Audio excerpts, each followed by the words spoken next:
घरे झियो थिले हॉस्पिटल दुकान सबुठी मिलिबो सब्सिडी। झियोटीए हेले घर को लक्ष्मी आसला बोली कहा जाए, हेले किछि लोक अछंती चलंती लक्ष्मी प्रतिमा को अनादर करंती। झियोटीए जन्म हेले किछि लोक मन दुख मध्य करंती, जेउथि पई जन्म परे शिशु कन्या को किए मारि देउछि तो किए बुदामूले फिंगी देउछि।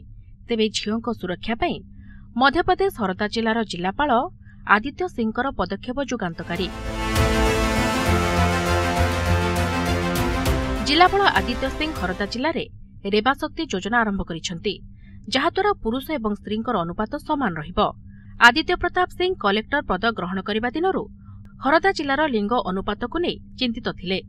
मध्यप्रदेश रे लिंग अनुपात 933 थिबा बेले हरदा जिले में 1000 पुरुषों तुलन में महिलांक संख्या अछि मात्र 891। एही समस्या को दृष्टि रखी रेबा शक्ति योजना आरंभ करा जाउछि, जहाकि बेटी बचाओ बेटी बढ़ाओ अभियान 10म वार्षिकी रे अर्थात 22 जनवरी रे आनुष्ठानिक भावे आरंभ हेबो। रेबा शक्ति योजना रे गोटे किंबा दुईटी झियो थिबा बापा मां को प्रथमे चिन्हट करा जाउछि आ सेमानकु कीर्ति कार्ड बंटन करा जिवो, जेउथिरे रहिबो एक बारकोड। सेही कीर्ति कार्ड देखाइले दुकान, डाक्तरखाना एवं अन्यान्य स्थान में विशेष रिहाती मिलिबो।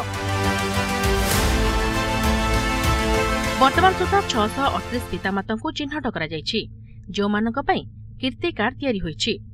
कीर्ति कार्डधारी को जिलापालक ऑफिस एवं अन्यान्य सरकारी विभाग रे प्राथमिकता दियाजिबो। सरकारी कार्यालय रे कीर्ति कर्नर सृष्टि कराजिबो, फलरे एही कार्डधारी मानकु लंबा धाड़ी रे अपेक्षा करिबाकू पड़िबो नाही।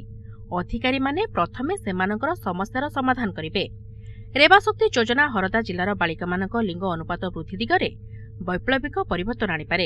एही योजना जिलार बालिका मानक प्रति सकारात्मक चिंताधारा को प्रोत्साहित करिबो।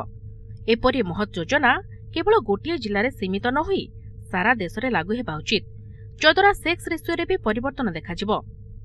झियो को घर बोझ भाबी गर्भरे ही मारिबा मानसिकतारे परिवर्तन आसिबो। ब्यूरो रिपोर्ट, वर्तमान ओडिशा।